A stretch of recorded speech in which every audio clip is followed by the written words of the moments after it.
नमस्कार दोस्तों, मैं हूं श्रीधर और आप देख रहे हैं नेताजी डॉट लाइव। जैसा कि आप जानते हैं कि नेताजी डॉट लाइव के माध्यम से हमारी कोशिश होती है कि हम आपके पसंदीदा नेताओं के दिए गए वक्तव्य भाषण आप तक पहुंचाए, वो भी असंपादित।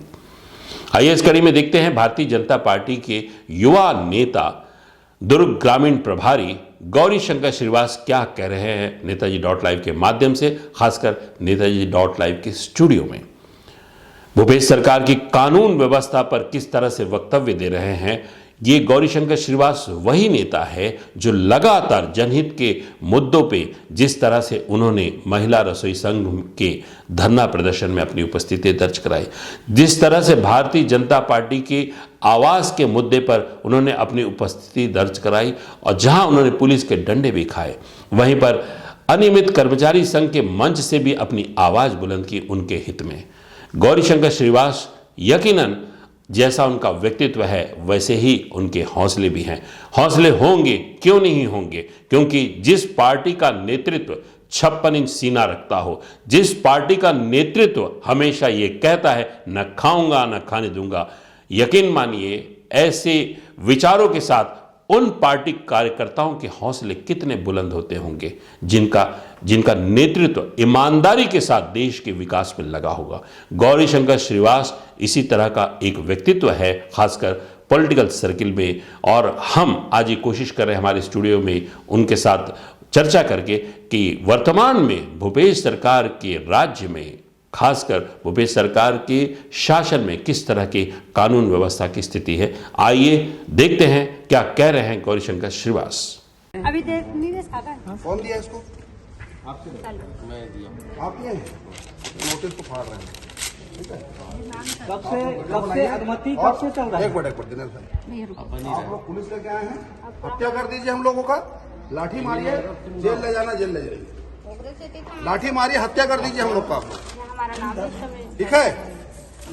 बाबा भीमराव अम्बेडकर ने हमको धरना प्रदर्शन करने का मौलिक अधिकार दिया साहब। ये नोटिस हम लोग के सामने। क्या नाम है? मेरा नाम गौरी शंकर श्रीवास लिखिए। लाठी मार दीजिए, गोली मारिए, डंडा मारिए, धरना प्रदर्शन करेंगे, जहाँ ले आने ले जाइए।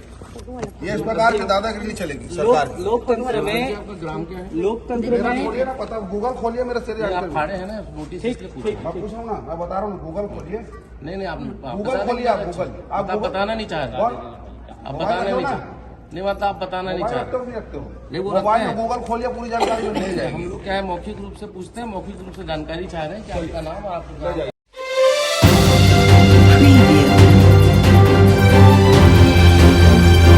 देखिए, छत्तीसगढ़ को हम महतारी का दर्जा देते हैं, मतलब माँ का दर्जा देते हैं। वहीं प्रदेश की जो माताएं हैं पिछले 4 साल से बिलख रही हैं, और बहुत सारे संगठन ऐसे हैं जिसमें दिवंगत पंचायत शिक्षा कर्मी की विधवाएं हैं, वो 6 महीने से ज़्यादा हो गया धरना देते हुए। और ये छत्तीसगढ़ के लिए बहुत ही दुखद विषय है कि अपने हक, अपने अधिकार के लिए उनको सर मुंडाना पड़ रहा है। और मध्यांतर रसोइया संघ की जो बहनें हैं, उनके मंच पर जाकर कांग्रेस पार्टी के तमाम नेता जब विपक्ष में थे तो उन्होंने कहा था कि हमारी सरकार बनेगी तो 10 दिन में सबको नियमित कर देंगे।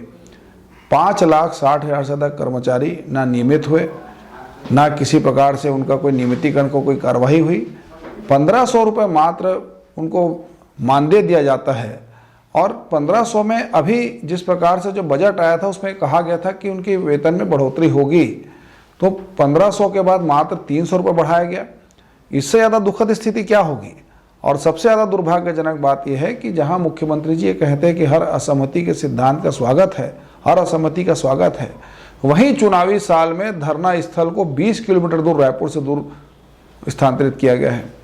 लोग धरना प्रदर्शन नहीं कर पा रहे हैं, धरना प्रदर्शन करते हैं तो उनको लाठी मिलती है, पुलिस के द्वारा धमकी चमकी मिलती है, पुलिस का अत्याचार होता है, और सरकार तय करती है कि कितने दिन का धरना होना चाहिए, कितने दिन का नहीं होना चाहिए। जबकि भारतीय जनता पार्टी की हमारी सरकार में आपको याद होगा 2-2 महीने, 3-3 महीने, यहाँ तक कई सालों से लोग अपने आवाज़, अपने हक के लिए लड़ते रहे। हमने कभी किसी प्रकार से लाठी के दम पे, पुलिस के दम पे उनकी आवाज़ को दबाने का प्रयास नहीं किया। और डॉक्टर रमन सिंह जी की अगुवाई में हमने 2 लाख से ज़्यादा कर्मचारियों को नियमित किया। इसका ज्वलंत उदाहरण है कि शिक्षाकर्मी जैसे एक बहुत बड़ा हमको गड्ढा मिला था मध्य प्रदेश के समय से, उसको हमने अंत किया और कर्मचारियों का न्याय भी किया। और छत्तीसगढ़ का राजधानी, वहाँ पे बिजली संविदा कर्मचारियों को बूटों से रौंदा जाता है, लाठी मारा जाता है। युवा अगर आंदोलन करते हैं तो उनको लाठियाँ मिलती है, जेल में डाला जाता है। तो ये कैसा इंसाफ है, क्या प्रदेश में किसी प्रकार की कानून नाम की चीज़ नहीं बची है, संविधान नाम की चीज़ नहीं बची है? तो ये सारी चीज़ों को लेकर हम कर्मचारियों के साथ में लगातार उनकी हक की लड़ाई लड़ रहे हैं। और जहां भी कहीं उनके अधिकार के साथ में इस प्रकार से हनन वाला बर्ताव होगा, उनकी आवाज़ को दबाया जाएगा, तो निश्चित तौर पर भारतीय जनता पार्टी के एक कार्यकर्ता इस प्रकार से नोटिस भी फाड़ेगा, सरकार को भी जवाब देगा और कर्मचारियों के साथ में इस लड़ाई को आगे बढ़ाएगा।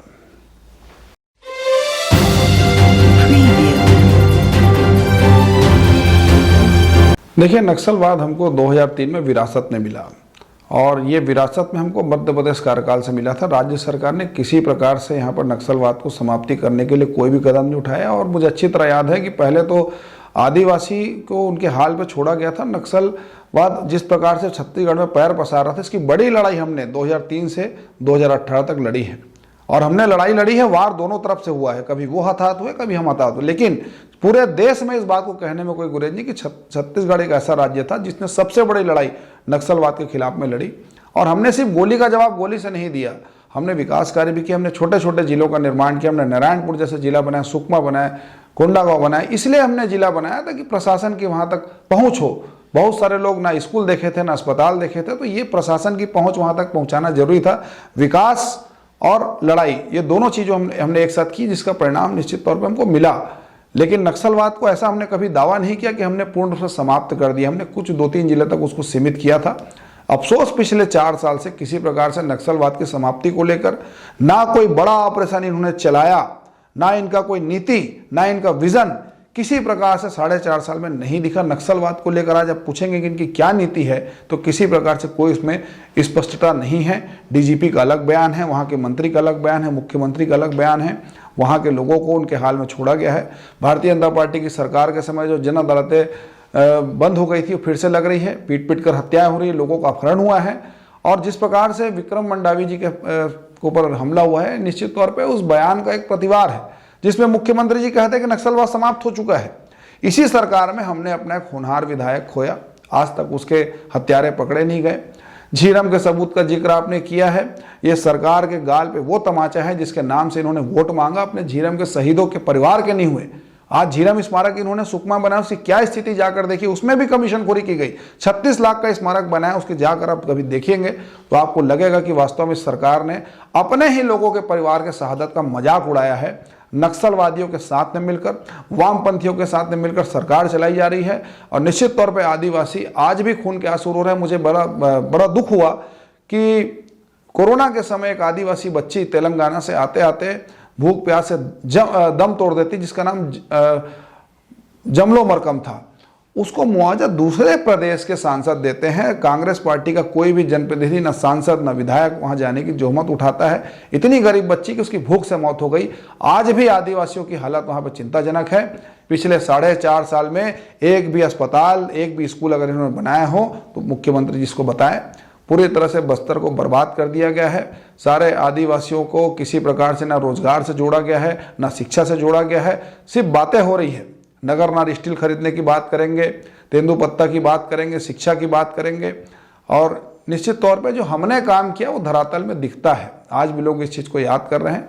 लेकिन अफसोस पिछले 4.5 साल में नक्सलवादियों के साथ में मिलकर, मुझे बिल्कुल बड़ा आरोप आपके चैनल पे मैं लगा रहा हूँ, जिस नक्सलवादियों को ये क्रांतिकारी कहते हैं, जिस नक्सलवादियों का ये इलाज कराने दूसरे प्रदेश में रंगे हाथ पकड़ाए जाते हैं इनके कार्यकर्ता, ये नक्सलवादियों के साथ में मिलकर सरकार बनाए हैं और आज उन्हीं के हाथ में पूरे बस्तर को बेच रहे हैं। ये बात कहने में कोई गुरेज नहीं है। जो धर्मांतरण चल रहा है उसमें भी नक्सलवादी और कांग्रेस पार्टी के नेताओं का हाथ है। आज आप देखेंगे बस्तर में जिस प्रकार से बड़ी संख्या में मिशनरियों ने पैर पसारा है, इनमें नक्सलवाद का सबसे बड़ा रोल है, जिसको कांग्रेस पार्टी का संरक्षण मिल रहा है, जो कि प्रदेश के लिए आने वाले समय में बहुत ही घातक रहेगा।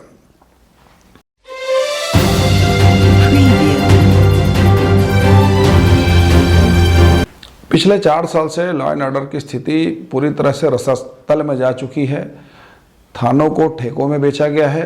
अच्छे जो आईपीएस थे आज उनको लूप लाइन में डाला गया है। और जिस प्रकार से एक संगठित गिरोह बनाकर पुलिस और कांग्रेस पार्टी के नेता जो काम कर रहे हैं, वसूली का जो गिरोह चल रहा है, उसी के चलते प्रदेश में लॉ एंड ऑर्डर की हालत बद से बदतर है।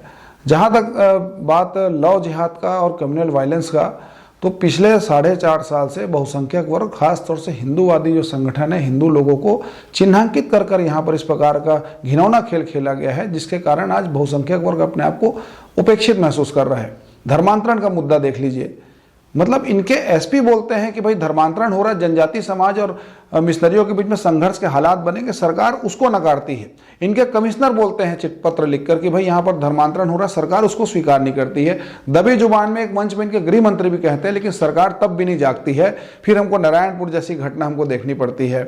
उसके बाद तमाम प्रकार की चीज़ों के बाद राजधानी में मिशनरी से जुड़े लोग चीख चीख कर कहते हैं कि हम धर्मांतरण करेंगे, कोई कार्रवाई करे तो करे हम पे, लेकिन कोई कार्रवाई नहीं होती है। मुख्यमंत्री जी ने कहा था कि धर्मांतरण के खिलाफ में आप शिकायत कीजिए, हम कार्रवाई करेंगे।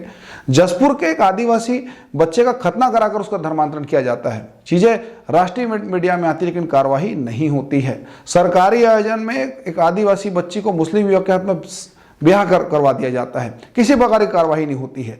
बीरनपुर में जो हुआ है, निश्चित तौर पर लव जिहाद का एक घिनौना चेहरा जो आज हमारे समाज के सामने आया है।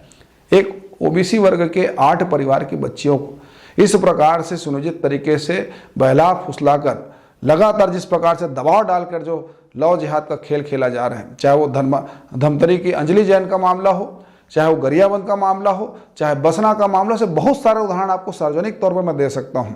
लेकिन विषय यह है कि जहां इबादत खाना हो वहां अगर घुसाकर इस प्रकार से कत्ल किया जाएगा और सरकार ये कहेगी कि हम दंगा करवाते हैं, तो दोनों चीजें एक साथ नहीं चलती है। फैसला प्रदेश की जनता को करना है, किन लोगों के साथ में यहाँ पर आगे बढ़े, कैसे छत्तीसगढ़ को आगे ले जाए। गौद्रोही हिंदू द्रोहियों के हाथ में आज यहाँ पर छत्तीसगढ़ की महतारियों के आंचल में जिस प्रकार से खून के छींटे पड़ रहे हैं, हत्या हो रहा है, बलात्कार बढ़ रहा है, और पुलिस पूरी तरह से कांग्रेस का गमछा पहनकर जो कार्य कर रही है, ये सारी चीज़ों को देखकर हम हाथ में चूड़ी पहनकर नहीं रह सकते हैं।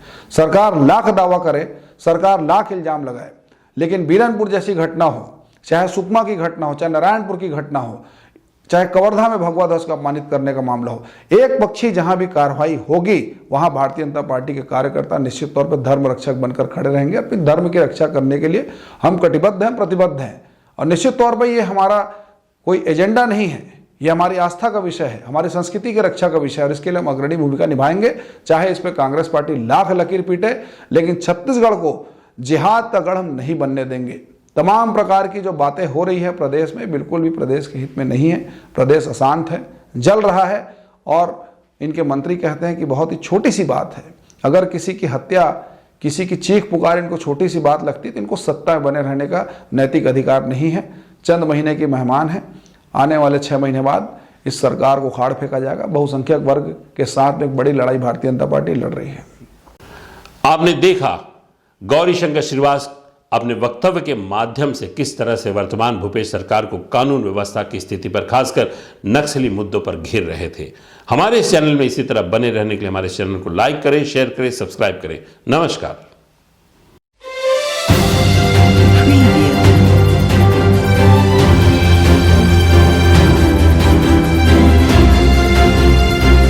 नेताजी.live के प्रायोजक है Satyadeep diagnostic and clinic, Supela, Bhilai.